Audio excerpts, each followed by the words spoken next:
بسم اللہ الرحمن الرحیم۔ میں ہوں زید نواز۔ آج سوشل میڈیا کے توسط سے میں تمام ذی شعور عوام کو ایک پیغام دینا چاہ رہا ہوں۔ خاص کر یہ پیغام بڈرام کے ان پرنسپلز اور ٹیچرز کے لیے ہے جو پرائیویٹ اسکول چلا رہے ہیں۔ جیسا کہ آپ سب جانتے ہیں، کسی بھی اسکول یا ادارے کو چلانے کے لیے نظام الاوقات یعنی ایک خاص شیڈول کا ہونا انتہائی ضروری ہے۔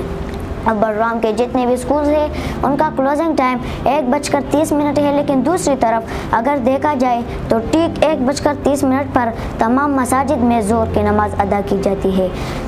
اب میرا سوال یہ ہے کہ بچے باجماعت نماز کس ٹائم ادا کریں گے؟ اگر وہ باجماعت نماز ادا نہیں کرتے تو اس کا ذمہ دار کون ہے؟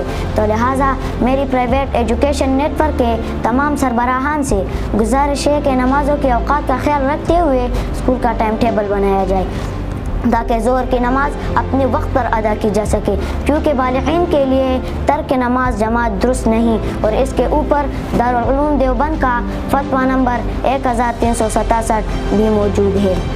اور میں امید کرتا ہوں کہ میری اس چھوٹی سی ہمبل ریکویسٹ کے اوپر عمل کیا جائے گا، کیونکہ فرض نمازوں کو باجماعت ادا کرنا واجب کے قریب ہے۔ بلا عذر جماعت کا ترک کرنا گناہ کبیرہ ہے، اور بعض علماء کے نزدیک راجح ہے کہ جماعت واجب ہے۔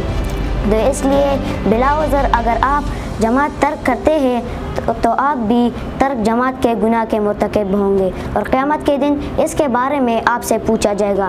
تو لہٰذا ایٹ دی اینڈ میں دوبارہ ریکویسٹ کروں گا کہ اس مسئلے کی سنگینی کو دیکھتے ہوئے اس کا حل نکالا جائے اور اسکولوں کے اوقات کار میں تبدیلیاں کی جائے۔ شکریہ والسلام۔